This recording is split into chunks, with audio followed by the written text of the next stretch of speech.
Hello, dog morning. Welcome to the good world. I'm Seth, that's Charlie. Hope you're having a splendid start to your day, or end to your day, whenever you're watching this. Who knows? Streaming media, non-contiguous, what a world we live in. Oh man, I got my fresh out of the shower look this morning. Did some second day in a row, did some elliptical training. Very little of it, but just enough to sort of get me into the habit so that I can drop some of this pudge. So this, honestly, as much as anything, I have, some pants and stuff that I would like to fit into, rather than have to, donate or get rid of or whatever. So fingers crossed. Here it goes. Though, let's be honest, I also need to phase out a lot of my sugar intake. I know, Charlie. He has tiny beeps. Oh, so many beepy sounds. I know, you're okay. Thank you for those hand licks, though. I appreciate it. I love you, Charlie. So, I know, beeps. I know. So, talking about my sugar intake actually brings me to what I wanted to talk about today. Boy, Charlie has a lot of sounds this morning. I don't know if the mic is picking them up, but they are there, I promise you. So yeah, what I here's some stuff that I've been thinking about recently, and it's a little out there, but it also, I don't know, I think it's true. So, and it's what I think, and this is my channel, so I'm gonna share it, and you can decide if it's too far out there for you or not. But one of the things that I've talked about a lot on this channel is the importance of practice and building habits, and the fact that I got on the elliptical for the second day in a row, even though it was less than 10 minutes, is part of building the habit of doing it more. It's really hard to go from never working out to working out full impact every day, and so you sort of ramp up to get your brain habituated to it. And I mentioned in yesterday's episode that one of the things that I did to sort of get myself to this point was when I woke up in the morning, putting on my workout clothes, not even working out, just getting in the habit of putting on the workout clothes, because then I already have the habit, so that yesterday when I decided that I wanted to actually work out, I was already dressed for it. I didn't have to, it removed a step. And I realized that sounds very, very silly and trivial, but one thing that I have learned as someone living with ADHD for my entire life is that everything is comprised of lots of tiny little steps. Even, you don't even necessarily realize that a single action can contain multiple steps until you have used your ADHD to do the least possible towards the goal while still moving towards the goal. The thing that I could think of in my head is that in our old house in Washington, D.C., we had two floors. There was an entrance level floor, and then the bedroom, and there was also a guest bedroom and an office upstairs. And I know, Charlie, and not infrequently, when you live in a house that has two different stories, there are things that need to get taken either upstairs or downstairs. And you would think that, take this, let's say we acquired a map or something that we wanted to put on the wall. Susie and I are both really into maps and sort of the history that they show. Quick aside, one of my favorite things, which I will share with you, I just ordered a new one for Sacramento, so I'll share it with you when it arrives, we have these old Soviet maps, because the Soviet Union, in the days before Google Maps existed, or even the internet, mapped pretty much the entire world, and particularly any major city, in case someday they would need to occupy it. So it's heavily biased towards airports and water treatment facilities and infrastructure in general. But so I have on the way a Soviet map of Sacramento, which I'm pretty psyched about. Anyway, so let's say the Soviet map of Sacramento arrives. We get a frame from the internet. We put it in the frame, and so it needs to go upstairs to the hallway where we have maps on the wall. You would think that taking it upstairs is one action. It's not.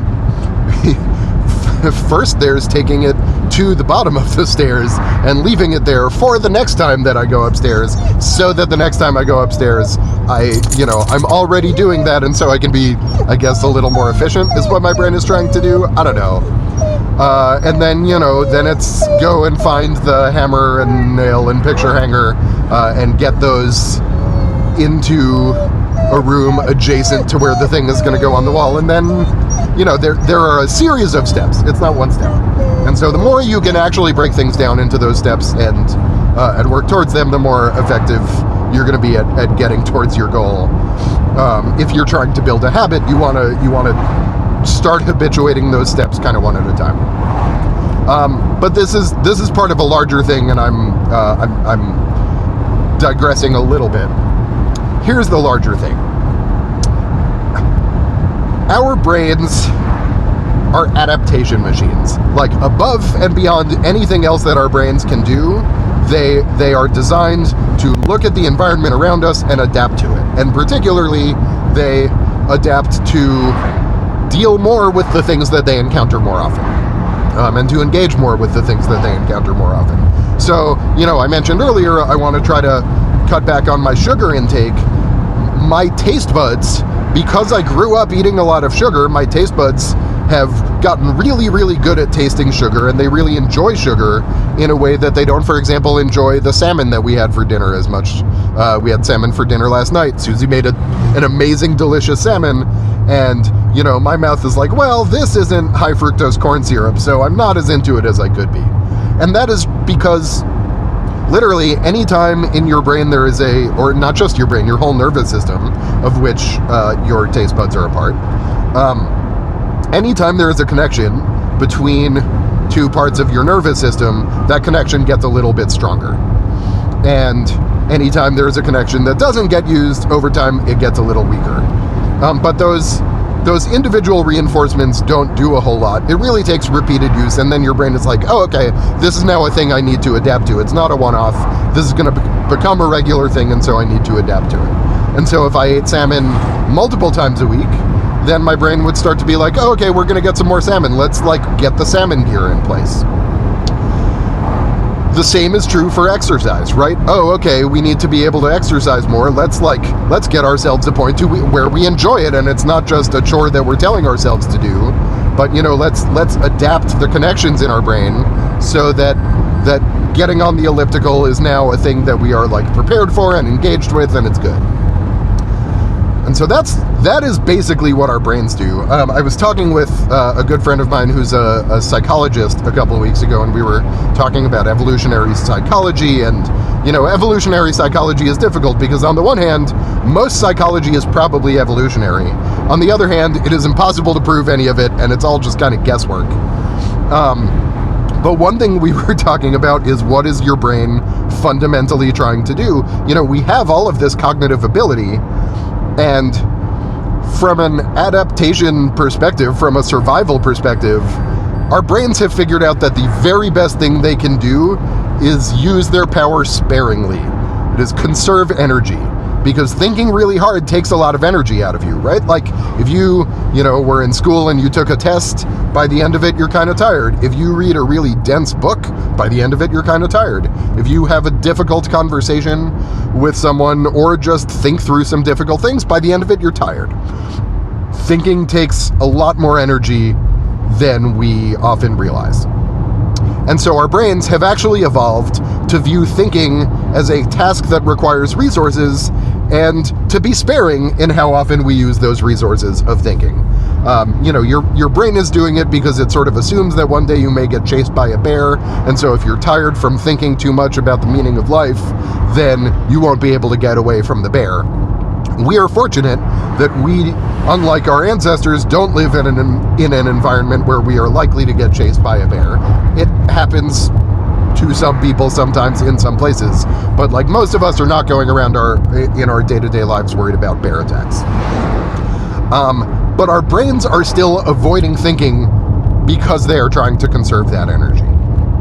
And so we form these habits that we don't even realize that we're forming. It's not just habits of eating junk food or exercising.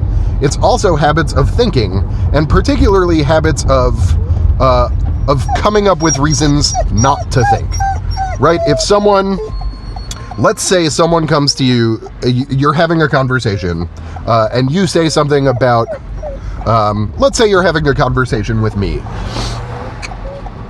and you say, here's a good example. Let's say that you're having a conversation with me, and you say that, well, you know, Jews are very good with money. And I, as a Jew who, you know, has dealt with stereotyping and has inherited a lot of, like, trauma from anti-Semitic violence, am gonna be, I mean, I like to think I'm gonna take it better than some others, but some people will get very angry about that. And certainly I will try to point out that that's a stereotype, and even though it sounds like a positive stereotype, treating any group of people with a very broad brush is not actually it's never a compliment, even if it seems like it is. Lumping me in with all Jews when I am one person, and part of my identity is that I grew up Jewish, you know, it feels like you're ignoring a huge part of me. That's sort of beside the point, but let's say I say that. Let's say I react angrily. Your immediate reaction is going to be to dismiss my anger and to say that it's my problem and to say that you didn't do anything wrong. And what that is a habit in your brain, because one of our deepest habits is when we are challenged to dismiss the idea that we did anything wrong and to tell ourselves we don't really have to think about it, we're fine. You know, this person is angry, that's their problem, I'm just doing my thing, I don't need to think another second about this person's pain. And, you know, the truth is, need to is maybe not the right term. You don't need to think about someone else's pain, but you can. You can, and even though your immediate instinct is to feel threatened by it, you can get past that immediate instinct, and that is a habit. And that's a habit that you can change, right? You can practice when you feel defensive, looking at the situation and saying, okay, I realize I'm feeling defensive. My stomach is tightening up. That's what happens to me. Or maybe, you know, you feel blood rushing to your neck. That also happens to me sometimes. Different people have different things, but you can notice that, and then you can say, okay, this is just a reaction that my brain is having, and that's different from the truth. And so let me actually think about the thing that this person said. How can I be better? How can I love my neighbor a little better? That is a habit that you can practice, and you won't get it right every time, but you can take the habit that you didn't even realize you ever formed of defensiveness, and you can work to change it into a habit of introspection and a habit of learning and a habit of loving your neighbor. That's a habit you can change. Now here's where it's going to get a little funky. You've maybe heard of the idea of the singularity. The idea of the singularity is just that there will come a time when artificial intelligence is smart enough to direct itself and eventually just like is on a runaway to overtake the human race. I don't know, maybe it's true, maybe it's not. It's certainly conceptually possible. But here's the thing that I think we don't realize. You know, we're very worried about intelligent machines and machines becoming self-aware. We don't realize just how much we are, in a sense, robots. We certainly have programming. Our brains, I know, Charlie, I know. Our brains operate in a way that is really, really, really similar to the way that machine learning algorithms operate. And that's because it's an efficient way to take in new information and to adapt to the world. Our brains are really just imitating the things that we see around us. They're adjusting. They're saying, okay, this is what my environment requires. Let me do this. How do I do this in a way that conserves energy? Well, I do it by sort of building up the ability to do the same thing in the same situations. And when a situation comes my way, I can just immediately assign it. I don't need to think about it too hard. That's our programming. And we are robots with the ability to become self-aware. And I say the ability because I think most of us are not. I think most of us don't actually understand just how much we are governed by the habits that our brains have internalized long before we had the ability to think about them. Thank you, Charlie, for licking my scalp. And so we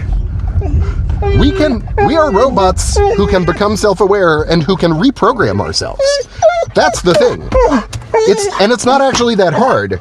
We have the ability, unlike any other animal that I know of, to understand our programming and to reprogram ourselves towards something better. And the only reason we don't do it is because we're defensive about it and because we're afraid of sort of giving up the sense of power and individuality that we feel. But it doesn't have to mean losing your individuality. I think probably we'll talk about that more when we come back because Charlie needs to go to the dog park. Okay, I'll see you real soon. Hi, friends. This is just a reminder that if you are enjoying this program, I enjoy saying program sometimes, but that's not because that's how I pronounce it. That's because words and language are fluid. But if you are enjoying what's going on here, then please click the like thing or the subscribe thing, especially the subscribe one. That'll make sure that you don't miss an episode. And also, if you are enjoying this, please share it with friends. Tell people that you enjoyed this. It's not so much a like sit down and focus on it thing. It's much more of a background noise thing, and I'm good with that. That's sort of what I'm going for. But if you get the benefit, please share the benefit with others. That's all it is. I'm trying to put out a good message. It's not my message. It's a message that has been around forever.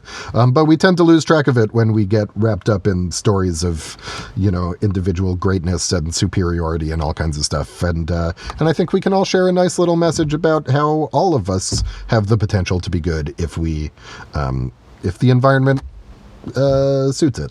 So let's try to be good ourselves and show other people how to be good and try to build a better world. That would be great.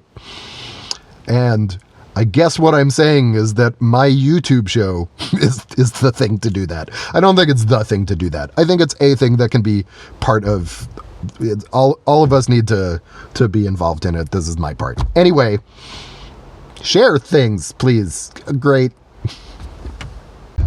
Okay, hello, welcome back to the good world. So let's try to remember what I was saying before. Charlie and I just had a really lovely time at the dog park. He is particularly interested in Clea because she gave him treats one time and now that's all he wants. Because he's a dog and he's very... It's not, I generally like to say it's not that he likes treats, it's that he likes flavors. Sort of anything with a flavor is something that will tend to really excite Charlie. Anyway, so yeah, let's come back to the self-aware robots. So, the fact when we think of robots, we think of a bunch of, mindless machines that are all alike, and are all like working together to take over humanity or whatever. But if you just change the way you think about it a little bit and sort of think of a robot, think of a machine, think of a computer as something with programming that behaves according to its program. It basically takes, its built-in code and it takes the environment and it gives an output in response to the combination of the code and the environment. That is exactly what we human beings do. This actually connects to my regression digression from whatever that was, a week ago, something like that, where everything is about, there's an interaction between two things plus randomness. We all have programming. That programming is the human brain, and it's an incredibly sophisticated program.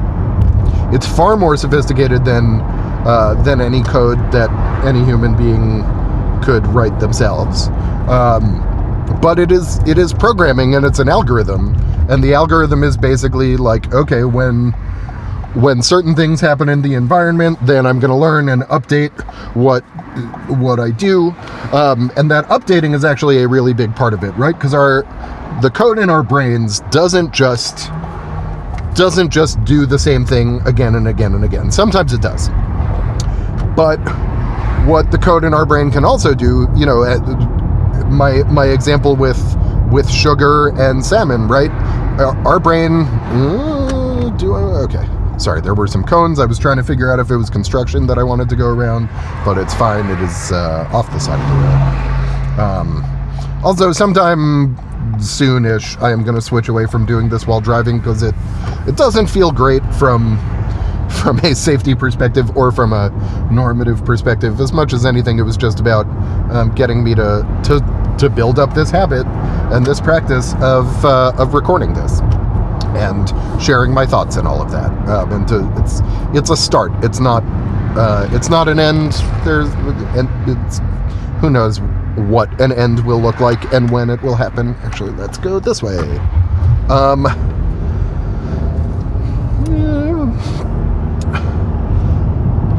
See, what happened right there is that my brain switched from doing this show and talking about this show to having to put my attention on making a decision about which way to drive, because attention and decision making take energy. And so I couldn't easily transition from one to the other. I had to stop what I was doing, do the transition, make the decision, and then come back, because that's how our brains work. That's part of the program. So what I was saying about the sugar is, our brains are basically wired from a young age to sort of, when we receive nutrition, our taste buds will evolve to view that thing as desirable. And it's not always going to be exactly the same. There are predispositions. I know from all of my friends' babies that babies have preferences, and so it doesn't mean that you can give a baby anything and they will like it equally. And partially that's because sort of our initial receptors are wired to do different things. But you can also change them. There's a reason that acquired tastes are a thing that exists. There's a reason that people who work professionally with wine can taste details in wine that a lot of the rest of us can't taste. Susie has a phenomenal palate. She can taste lots of little differences in wine and subtleties that are really, really just not things that I can pick up. And it's taken me a while to learn it, but it's not, it's not an act, it's not a put on. It is genuinely, it's a skill that has been developed over time. And it's not just a skill, it is literally just a connection in your nervous system between your taste buds and your brain. And so what the programming in our brain does is it adapts to things, it mimics the environment, and it sort of just figures out okay, what are things I'm going to have to deal with a lot, and what is a way for me to get better at dealing with them.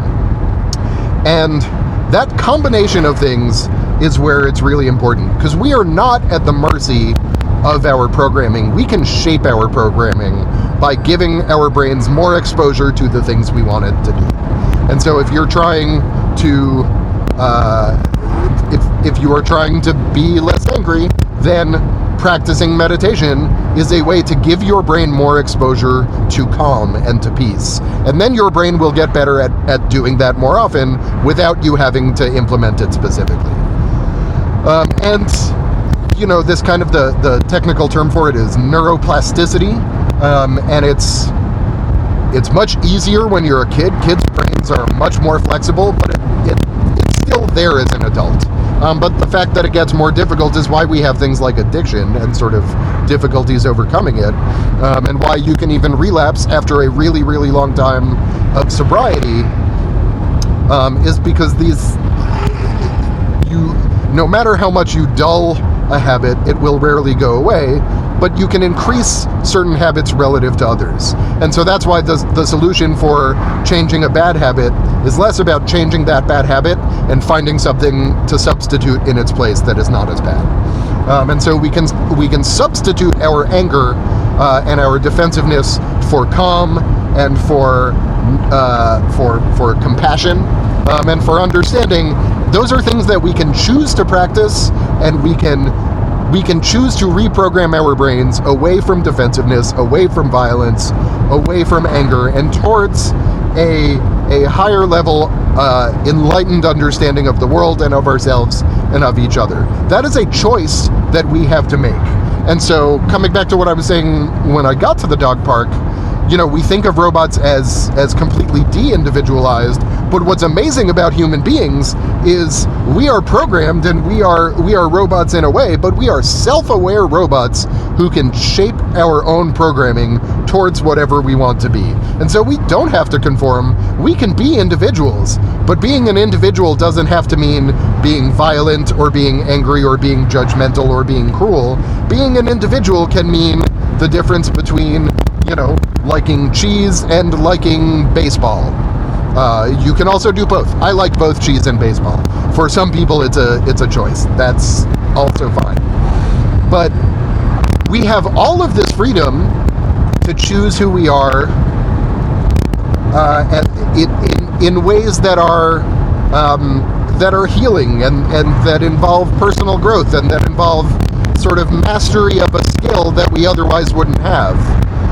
But there are also hugely important systemic reasons that make that easier for some people than it is for others. And the people it is far and away easiest for are those of us who have resources, who have support. And that means both emotional and financial, right? Like I grew up with a fair amount of financial support, and so that has given me a ton of freedom. I also, as a non-threatening straight white man, can walk around society without anyone feeling like they need to be defensive towards me and sort of going into a reactive, fight or flight headspace. There's a box on the road. Oh no, it's styrofoam. So I have a lot more leeway to practice these changes and to change my programming. And that's not because I'm better or smarter than anyone else. That's because I have the support that I need.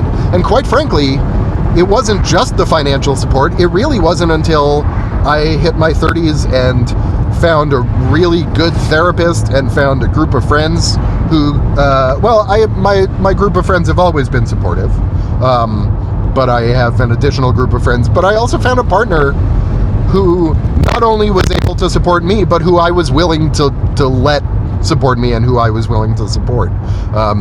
People who I dated before Susie, the reasons our relationships fit, there are always many reasons, but a huge part of it is that I didn't know how to love and trust anyone else because I didn't know how to love and trust myself. And so being able to make these changes, being able to change your programming, it's something that anyone can do, but it's so much easier if you have the support in place to do it, because it takes energy, right? It takes mental and emotional energy, and your brain is going to be resistant to using mental and emotional energy when your brain thinks it needs to use that energy to survive. And so the more you can be put in a position where you don't have to worry about your survival, the more able you will be to change your programming. And so what does that mean at a societal level? Well, that's the thing. We don't just have the ability to change our programming internally. Our society is programmed at a macro version of the same thing that we do. All of us are responding to the environment, and so the environment is a huge factor in our behavior, but we can choose to change the environment. And that's really hard to do because we're like, we've spent our entire lives thinking that the world is one way. And so taking the time to think about the ways that it could be different and the ways that it could be better and starting to live those that's a big, I don't want to say commitment because it doesn't have to be a commitment, but it's a big action. And even, when I talk to my dad, who is 70,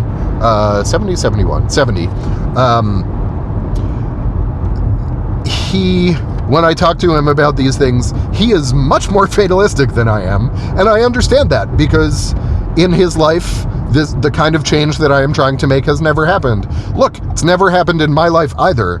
But there is a huge difference between what human beings haven't done and what is impossible for human beings to do. In 1950, if you thought that human beings would not just visit the moon, but go back multiple times, that probably sounded crazy. If you thought we would create a technology where I could see someone in China and have a conversation with them face to face through a device, that would sound crazy. But human beings are incredible at figuring out how to do new things. And we have only really recently begun to understand the way that our brains work, both individually and in interaction with each other. And now that we know these things, we actually have the ability to make a lot of change. But what's really hard is it starts with ourselves. We have to accept what we can and what we can't change. And the thing that is far and away the easiest for us to change is ourselves. And even that is not easy, right? As I have said repeatedly, it takes time, it takes work, it takes practice, it takes failure and getting back up from failure. So it's hard to do, but we can do it at our own individual level, and we can do it at a societal level when we start to talk about the ways that things could be different and start to model the ways that things could be different. Because quite frankly, all right, we're going to get into like a little bit of social psychology here. One of my favorite ideas from social psychology, and the jargon is terrible because, why have a name for something that people can understand when you could just have a name that's completely inscrutable? So the jargon for it is, it's two kinds of norms. One is the injunctive norm. I think the other is the descriptive norm. I believe that's right. And so and I don't remember which is which tells you, by the way, how bad the jargon is, right? If you can't hear the jargon and kind of understand what it's talking about, then like maybe the terminology is not great. But here's what the idea is. The idea is there are norms that are created by words and there are norms that are created by our actions. And both of those things are important and both of those things have a huge impact. And so the example I like to use is, let's say I am on the internet and I encounter a neo-Nazi, and that feels very threatening to me due to my family history.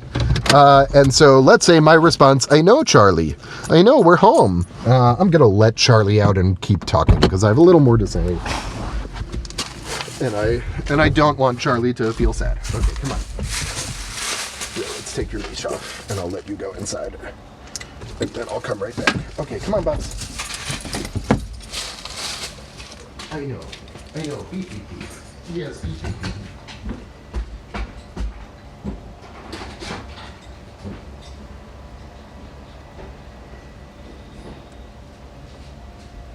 Yeah, I know.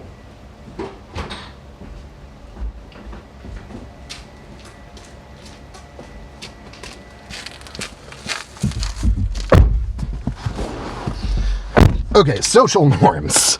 I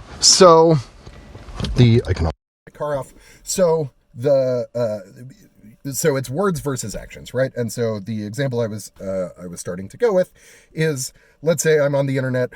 There's a neo-Nazi. They say something anti-Semitic to me, and my response is something I've talked about a lot, right? You're a scumbag. You're a real piece of shit. You're pure evil. Anti-Semitism is evil. I can't believe you would be so evil. All of those things. Here's what happens when I do that. There are two things. The one we tend to think about when we're doing it ourselves is I am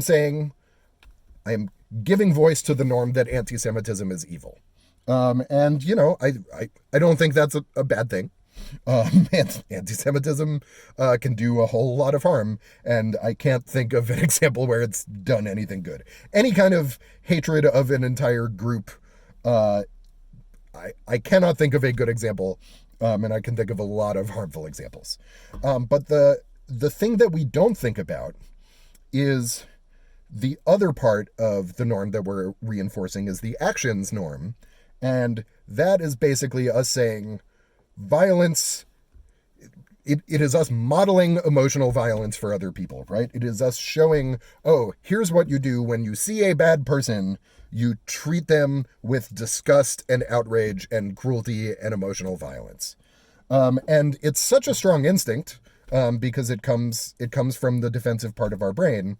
But what that ends up doing is creating a model where anyone else who's looking at that is internalizing, without even thinking about it, the idea that bad people, whoever they are, should be treated with disdain and disgust and shame and emotional violence.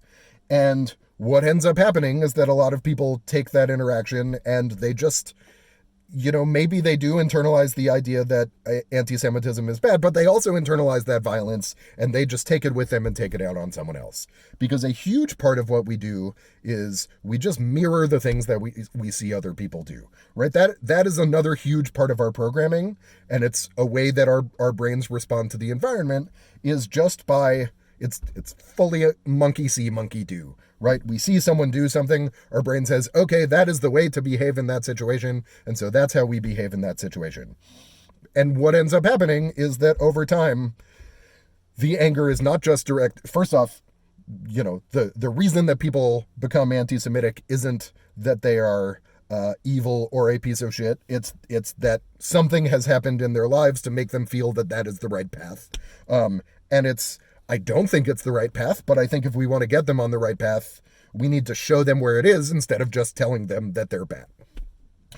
But it's also the case that the more you practice that anger, the more your brain is going to carry it over to other situations. And so even in a situation where, this is something that Susie and I have had to work through a bunch in our marriage, is sometimes the things we say to each other sound like a thing that someone else said once in a really shitty way. And so that becomes a vehicle and a justification for anger and for let's call it emotional violence, right? For just yelling at each other. We don't do a whole lot of that. But there is a degree of it that is there, and it translates into anything, right? In the moment your brain starts to think, oh, my job is to identify evil and shout it down and destroy it and lash out at it, the more your brain looks for things to categorize as evil so that it can do violence to them. And even if you think you have pretty good judgment about what is evil at the outset, sooner or later you're just going to start attacking people because it feels like justice to you. And so that is a way that our behavior, in addition to our words, changes things, right? The more we model anger for each other, the more we model emotional warfare for each other, the more emotional warfare there's going to be. And what I think all of us really want, and we think it's the reason we're fighting these emotional wars, and not just emotional wars, but what we really want is peace. And we can't have peace until there's justice, and that is a whole complicated thing. But you're not going to create peace through more violence. It just doesn't work that way. And it doesn't mean silence, right? It doesn't mean just accepting cruelty, but it means talking about it without responding in kind, which is, again, really, really hard to do, and is something that our brains have been trained not to do. And so that is a huge part of why reprogramming our own brains is the most important place we can start. Because once we start to reprogram our own brains, then we model for behavior for other people that helps reprogram society. And once we do that, there's really no telling how good a world we can have. But the only way we can do that is if we start reprogramming ourselves and work on helping other people reprogram themselves. And again, reprogramming ourselves doesn't mean getting rid of your individuality. It means choosing your individuality. It means finding it. It means freedom. That is what freedom is the ability to set yourself free from the things that drag you down and from the anger and the constant feeling that you need to fight to survive and struggle to survive, all of that tension that you feel in yourself all the time. Freedom is setting yourself free from that. And freedom is setting other people free from that too. There is a lot that we can do for ourselves, but at the same time, there is only so much we can do for ourselves if we're not helping each other also. And so that's what it's all about. We are the robots. This is the singularity. Boo! Right? But it's true. We have programming. We can see our programming. We can change our programming. We can use our changed programming to change our collective programming. And that is it. That's all we need to do. We are the robots. We can choose to become self-aware. And we can choose to reprogram ourselves in a better direction. And we don't, mostly either because we don't realize or because we've been told it's impossible. And I am here to tell you, first off, you can realize it. And second, it is possible. It's not easy, and it's not as big a thing as we would like, right? We would love to be able to wave a magic wand and make the entire world better. None of us individually have the power to do that. What we do have the power to change is ourselves, or if we don't because the system is too hard on us, then there are people like me who have the power to change ourselves and then also change the system. And that is sort of...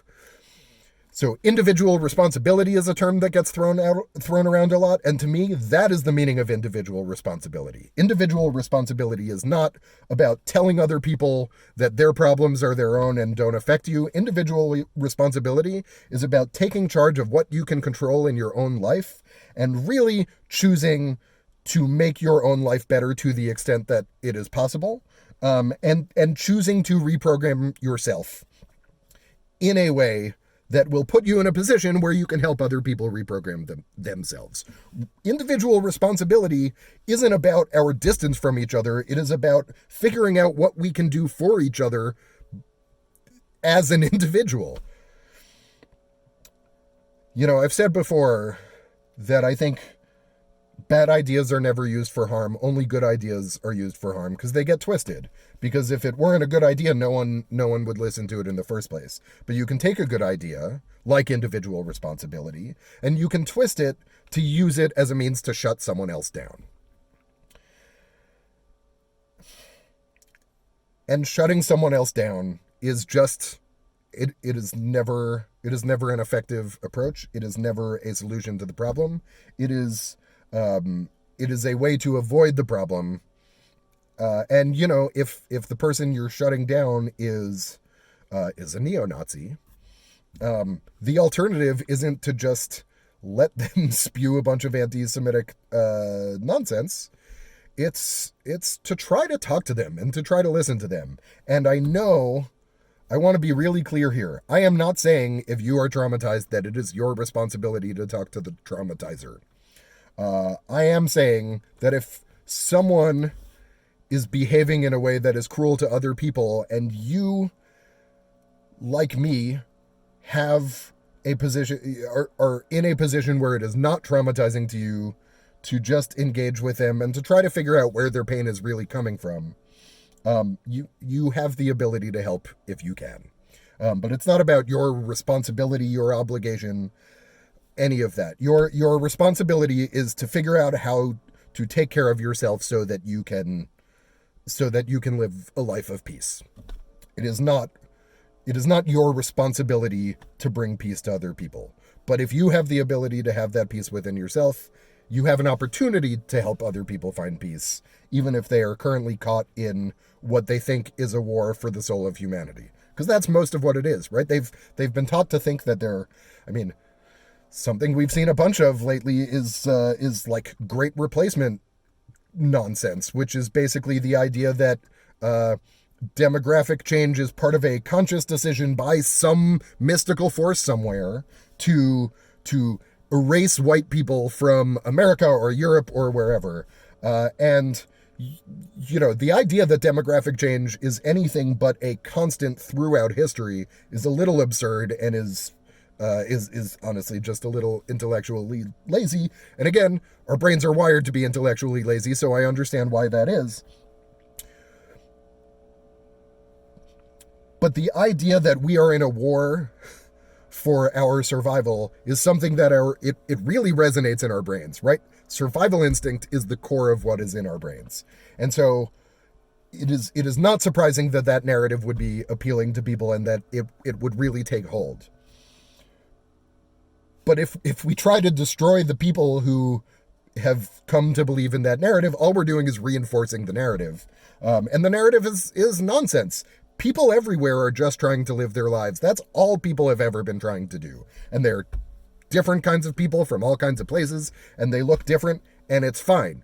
Because populations change across centuries. That's just how the world works. Cultures change across centuries. That's just how the world works. And if something in your culture is really good, then good news, it'll survive. And if something in your culture is harmful, then maybe it's okay if it goes away. All of us there's no avoiding the fact that all of us are going to die, right? It's just truth, and we don't need to constantly fight it. But when we see ourselves as warriors against a class of people who are our enemies, all we do is harm, all we do is violence. And that's in the programming. That is a base level decision in the code, and it is a thing that we can turn off. We can be the singularity. We can be the self-aware robots who say, you know what? I am done fighting. I am going to work for justice, and I'm going to work for peace, and I'm going to work for equality, and I am going to stand in my place in this world, but I am not going to tear down my neighbor. I am going to love my neighbor, and I'm going to do my best to make sure that my neighbor is loved, to make sure that all of my neighbors are loved. I'm not going to identify categories of my fellow humans, my neighbors, my brothers, my sisters, my siblings. I'm not going to identify categories of them and treat them as inferior, because they're not. They're God's children. They're just people. And we spend all of this time fighting each other for no reason. And we could have so much better a world if we can look and just say that the fighting doesn't solve anything. It may solve one discrete aspect of a large problem, but the rest of that problem is going to blow the fuck up.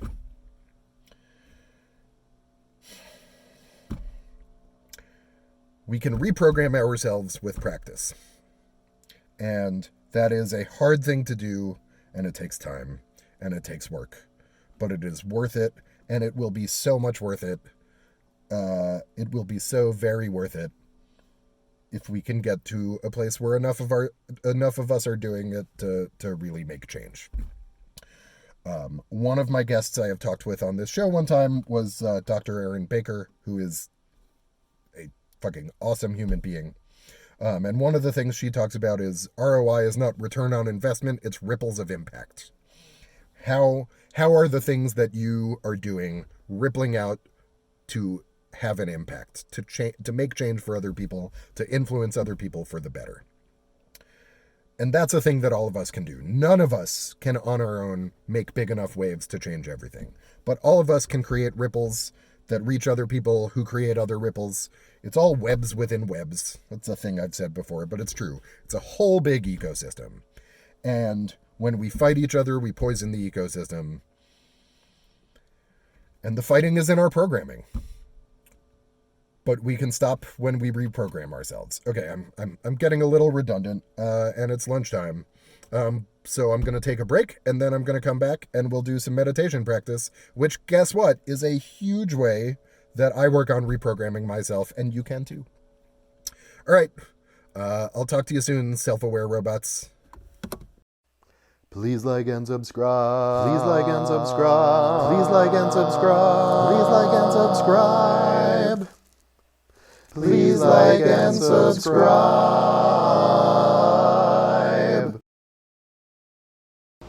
Hi, welcome back to the good world. My hair is doing some really fun things. One thing I'm very excited for about getting vaccinated is getting a haircut and a beard trim. Don't worry, it's not going to go away that much, but like this could use some wrangling, and it's a little, it's getting to be a little much. Or is it? Or is it exactly perfect and it is everything that I should ever be? I don't know. It's somewhere in between those 2 points. Welcome back. My time in between the end of the last video and now got a little bit delayed because I got a phone call from one of my closest friends who I haven't spoken to in a while, and so we had a nice little catch up. And so now I need to do, I need to kind of either pick up the thread or just keep going. I don't know, let's just stick with the self-aware robot thing. So honestly, the idea, sort of popped into my head. One of my former roommates, shout out to Dessa, one night when we were in our lovely house in Northwest DC, Dessa had a dream that she informed me about the next day, in which all she remembered was sort of she woke up speaking aloud, and what she said was, "The robots have become self-aware." And it was just funny. And there's also, obviously, there's a lot of like plenty of sci-fi movies that and books that take that plot and run with it.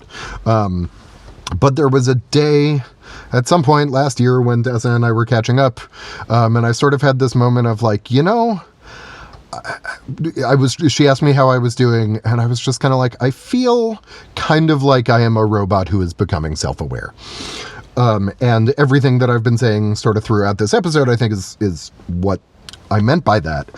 But it really, we're all robots, and it's sort of up to us whether we become self-aware. And so what I just want to remind you of and encourage you about is that you can change, and the world can change. It is a thing that is really common for people who have depression, and especially when dealing with depressive episodes, which is something I know a fair amount about from my own experience, is the tendency to think that you go from a place of things are bad to a sense of permanence. You go from things are bad to things will always be bad. This thing that I am unhappy about will always be there. It will never get better. And it's so easy to fall into that, and it is especially easy to fall into that when the world is freaking collapsing, when there is a global pandemic that's killing people, when our systems that are supposed to protect us are murdering innocent civilians all the time. That was an uncomfortable laugh. That was not it's funny. There is so much violence, and it's not just violence, right? It all comes from this much higher cultural level of a survival instinct, of a belief that in order for us to survive, we need to dominate everyone else. That's the only thing that will keep us safe. And I think I am living proof that it's not true as long as our basic needs are met. I genuinely believe that we can have a really wonderful world if we meet people's basic needs and stop fighting for space, because there's plenty of resources to go around. There's a ton of space. The planet is constantly making food for us to eat. It's giving us resources to live in. There is more than enough for all of us to share. If we stop acting like everyone else is a threat to us just because they also want their basic needs met. So, immutability, right? We have this fear that the things that are bad are always going to be bad, and the world right now really reinforces that fear. And so if you are feeling that, if you are afraid, if you think that this nightmare is forever, that's a completely human, reasonable, understandable reaction to a completely insane, violent, terrifying, and unjust world. But the world has things that are not terrifying and that are not unjust. And I think the more that all of us can train ourselves, can reprogram our brains to be grateful for and appreciative of the kingdom of God all around us, and stop fighting for survival, the better off we will be. And what's hard about that is that fighting for survival is a thing that is sometimes real, but not all. It's sometimes real, and it's sometimes imagined, and it's sometimes somewhere in between those two things. But it comes from, even when it's imagined, it always comes from a real experience. So like in my situation, I have never really encountered much anti-Semitism, but it would be understandable if the slightest hint of anti-Semitism sent me into survival mode, because of the experiences that my grandmother had, that my mom internalized, and that I subsequently internalized in some ways and was able to work through in others. But that fear and that desperation always comes from a real place. And the choice isn't whether or not to feel it. The choice is what we do next. The choice isn't the feeling, the choice is the action. And the action can either be a reaction where we just are controlled by our fear, or the action can be a constructive move to build something better. It can be breathing through our fear and bridging our divides with each other and talking to each other and standing up honestly and firmly for who we are and for our place in the world. And for everyone else's place in the world. All of us deserve a place here. All of us deserve an opportunity to thrive. And all of us would benefit in a world where that happens. And so as much as it feels like we are stuck in this hellscape forever, human beings can change, right? That's the message of the whole thing. We can change. It starts with a decision to change, and then it continues from practicing that change. And when we practice, sometimes it's going to get away from us. Sometimes we're going to fail. And the key is to just get back out there the next day and try again. And if you fail a few days in a row, to get back out there anyway and try again. All we can do is recognize our programming and change it in the way that we know works. And trust that it'll work. And once we trust ourselves, once we believe enough in ourselves and sort of show ourselves that it's possible for us to change, we can show other people that it's possible to change. I really wish... So something I did when I worked in politics was I set my tweets to auto-delete after a certain amount of time, because with a career in politics, especially, it's a very scandal-driven culture. And so, if someone wants to weaken your position or weaken your campaign or whatever, then they will dig through your old tweets and find a time you said something shitty, find a time that you sort of gave into your reactions, gave into your feelings, which all of us have. Not all of us have a record of it online, but all of us do that sometimes. And so I set all of my tweets to auto-delete, and I now really wish that I hadn't, because some of the things that I said to people were horrible. They were really cruel. They were really mean. They were belittling. And from my perspective, they were hilarious. And they were, me exerting power. But all they did was take someone who didn't understand me and make them think that I hated them and had no interest in understanding them. And so why would they bother to understand me? And I wish all of that was still up there, not because it was good and because I'm proud of it. I'm not. I wish it was still up there as an example of how we can change, even over a short period of time, even across days, weeks, months, let alone years. We can change from being the bully we think we need to be being the healer all of us can be. All of us can be both of those things. And whether we do it is a combination of our programming and a choice to overcome the programming. And I've said it before, I'll never stop saying it. It's easier for me to overcome the programming because the world isn't constantly devaluing me the way it does other people. We're in a moment right now where yet again, another black person going about his life was murdered by police. And generally the way we talk about this is either police are bad or criminals are bad, and there's no in between.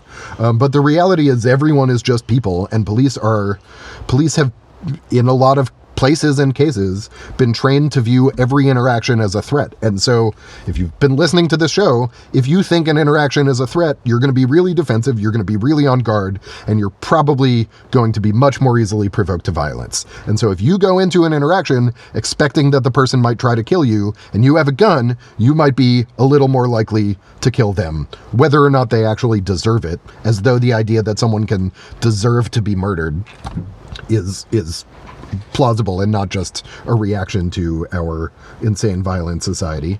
Oh, there's Charlie. Charlie and Susie are going for a walk. Here, I can even... There's Charlie.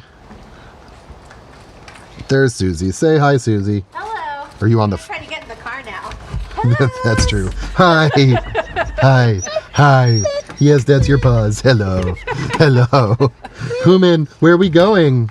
No, Charlie, you're just going on a walk, and I'm going to sit here and meditate. Come on. Bye, Bops. Come on. You're okay.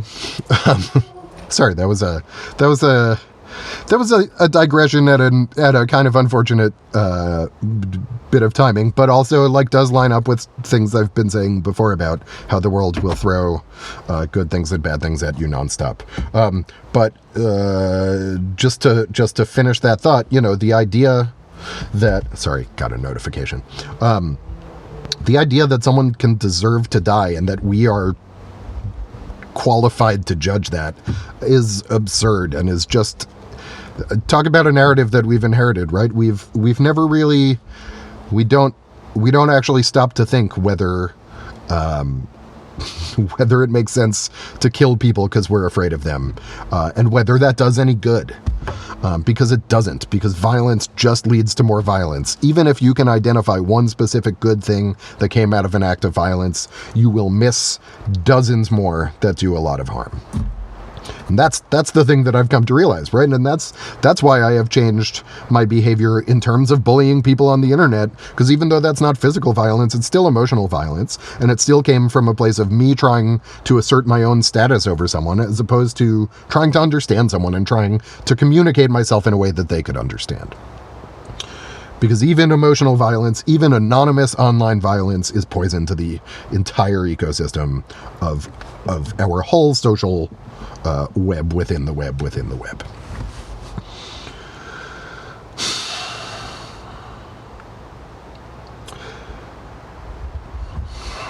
I feel like there was more that I was going to say about, I don't know, it is so understandable to be angry because there's so much to be angry about.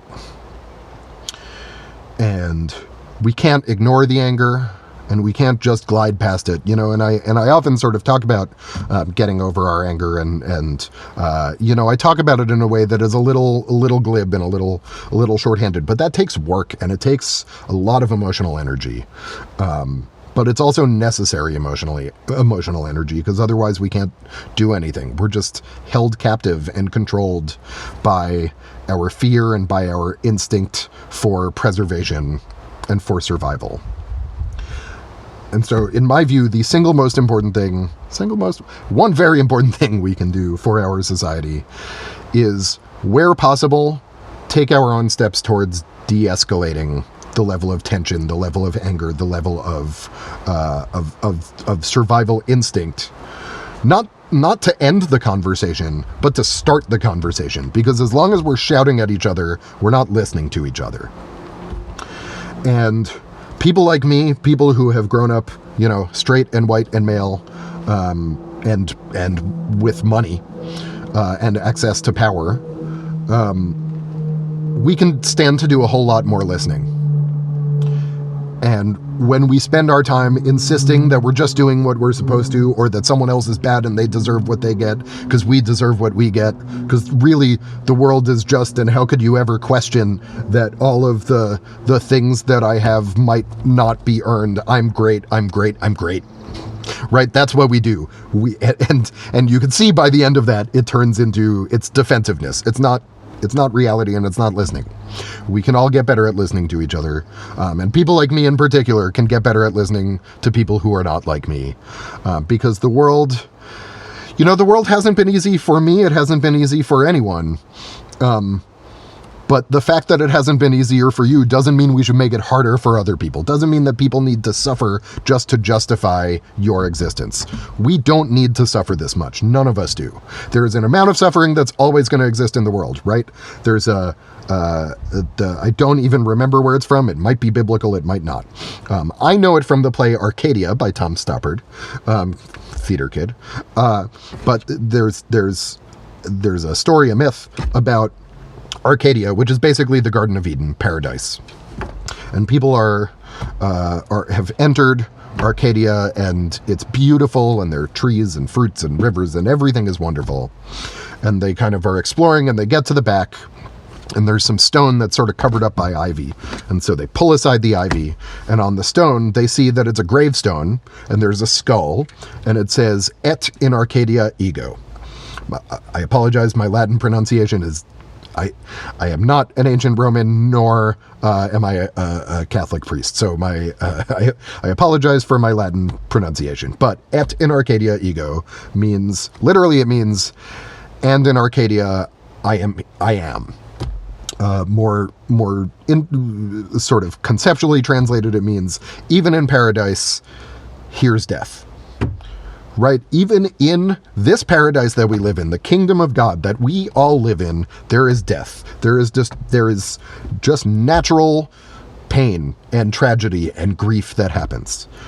And we often seem to feel that because we live in a world where some suffering is inevitable, then we should get to cause it ourselves too. It makes us feel better if we're suffering and we can make someone else suffer. Misery loves company, right?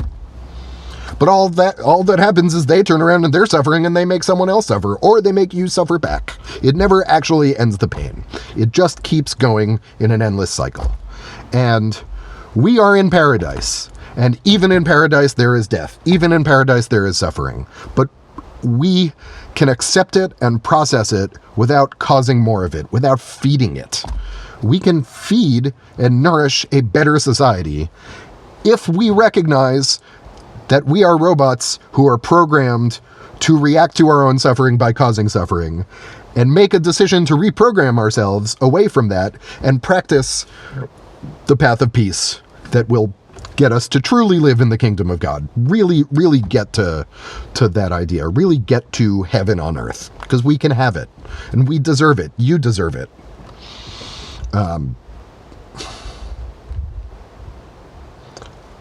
I deserve it too, but not more than anyone else. I deserve it as much as anyone does. We all deserve it. But the only way we get there is if we stop being defensive, stop fighting for our stories that we are afraid to question, and practice questioning, and practice listening, and practice sharing. It's all part of it. Okay. That seems like a good moment to turn to the meditation. Plus, who knows when Susie and Charlie are going to get back. So I'm going to do a 10-minute meditation. When I start it, you're going to hear this bell. And then 10 minutes are going to pass, and then you'll hear the bell again. In between, what I am going to do is I am going to sit here just with my hands in my lap, and I'm going to breathe slowly, calmly. And I'm going to, as I sit here, I'm going to think to myself, I follow my breath all the way in. And when I breathe out, I'm going to think to myself, I follow my breath all the way out. And I'm just going to do that. And I'm going to do it over and over. And what that is about reprogramming my brain to tune out the feelings and just focus. It doesn't get rid of the feelings, but it sort of dulls them so you can choose what to focus on when. Because it is important to focus on our grief sometimes, and it is important to focus on our anger. You know, learning to practice peace does not mean denying our anger or our fear or our pain. It means the opposite. It means listening to it and saying, yes, I acknowledge you. Yes, I see that you are there. I feel your fear. I feel your anger. I feel where that comes from. I feel the real pain and the real causes all around you in your environment that are making you feel afraid and making you feel angry. And it says that in spite of that fear and anger, what I am going to do is, instead of using that against other people, I am going to hold my anger, and I am going to stand strong and continue practicing love. And again, it's a practice. It is not a one-time thing. It is a practice over time, and you get better at it over time. That's my one promise to you. That is the secret to your brain. The more you practice something, the better you will get at it. At any age, you can go from terrible at something to pretty good at something to maybe even wonderful at it. But the only way you do that is by practicing. So this is my practice. This is how I practice peace. And, you can do it for you. If it works for you, you can do something else if something else works for you. But I would encourage you to find some kind of practice that makes you feel more peaceful and makes you, gives you a strong enough armor, not to block everything out, but to hold your pain and keep going. Because that's the best any of us can do at any time, and we're all failing constantly. I actually just a little more detour before I come back to the meditation, but just on my call just now with my friend Matt, one of the things he was talking about is how there was a consultant who came to his law firm and sort of talked to the managers, and one of the things that they mentioned is that literally everyone is always doing their best at any time. And so if someone that you are managing gives you a work product that is bad, that is not what you want them to do, they did the best they could under the circumstances of the moment. And so something you can do as a manager is try to help them figure out what what needs they had that weren't being met, what role there may or may not be for you, right? If they don't know how to do something, you can show them how to do it. But so often when someone fails to meet our expectations that we put on them, we get really angry. In social psychology, the definition of frustration is the gap between expectations and reality. And frustration is something we all know, and it sucks. It's a terrible feeling. And part of the way we can make that better is by getting away from the idea of expecting people to do something and start moving towards seeing what they can do. And once we see what they can do, we try to figure out how we can maybe encourage them to do certain things a little better if we know how. And it's such a true thing that applies not just to work, but to any aspect of your life. Everyone is just doing the best they can at any moment. And I said to Matt, it's not if your associate sends you a memo and it's bad, they didn't do a bad job because fuck you. And he was like, well, look, maybe they did do a bad job because fuck me, but then it's my job as their manager, and it's also just a thing I can do to look at the situation and say, well, how did I get to a point where the employee says fuck me? And what can I do to change that?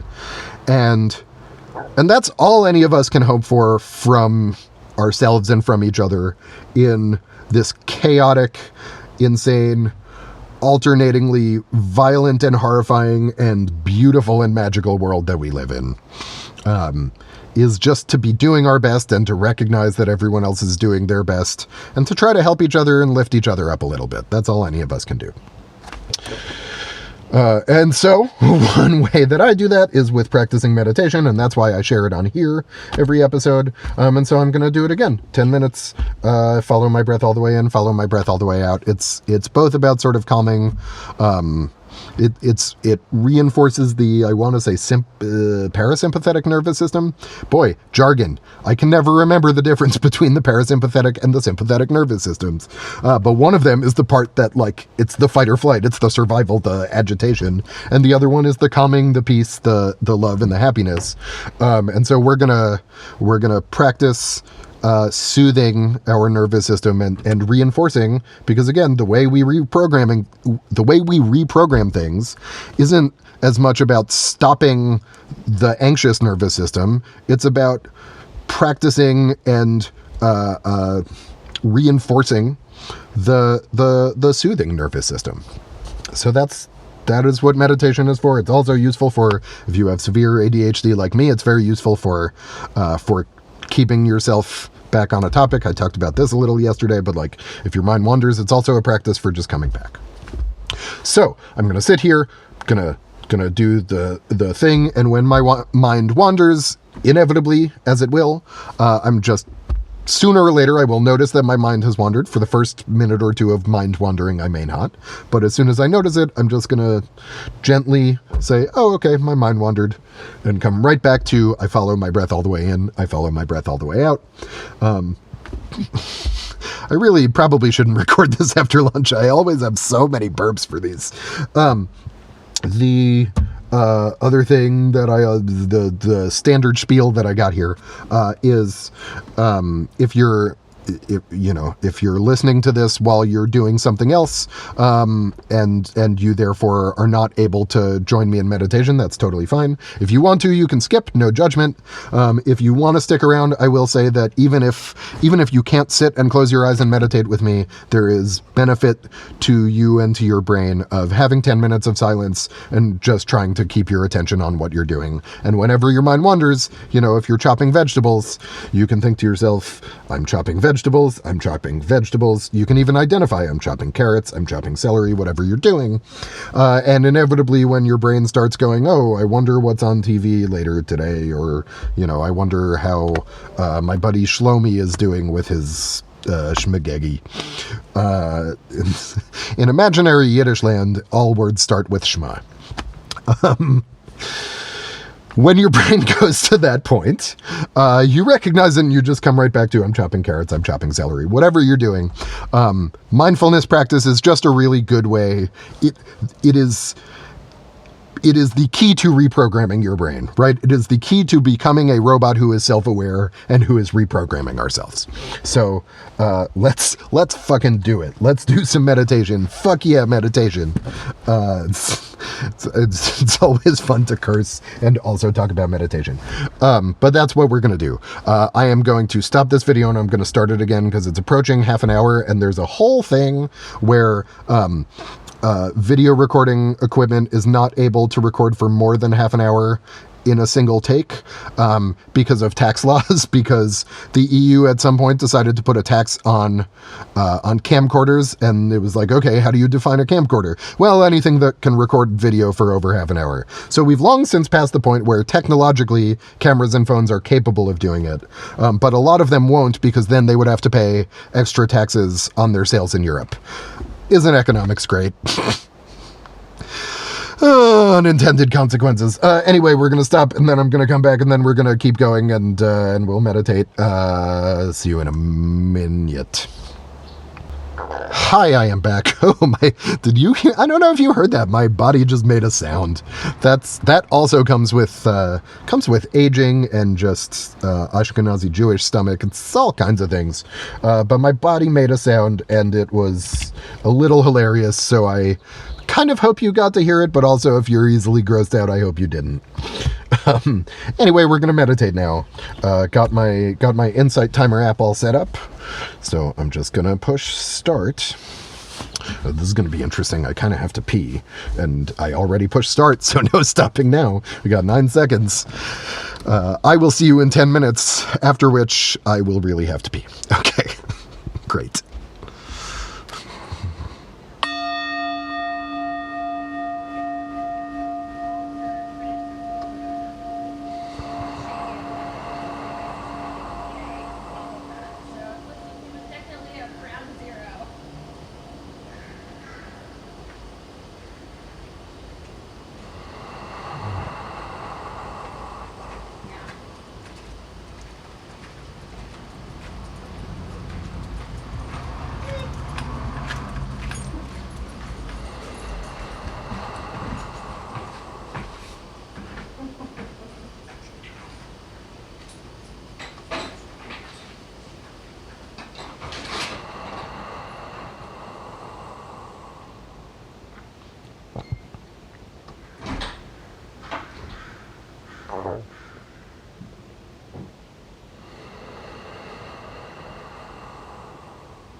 Sorry, I'm looking because it really felt like something landed on my head.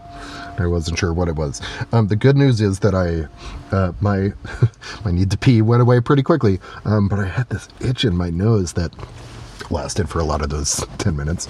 Anyway, meditation, always a new experience. And there may or may not have been a fly on my head somewhere around minute 9 of that. Oh, being human is such an absurd experience. Well, oh look, my lighting has put me in shadow. I guess that means it's time. Yeah, that's our way of knowing that it's time to call it a day. Thank you for watching The Good World.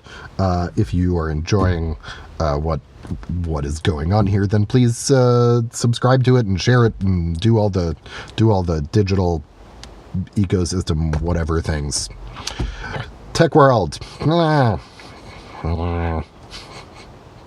Having some animal, sorry, just a llama in my throat, just a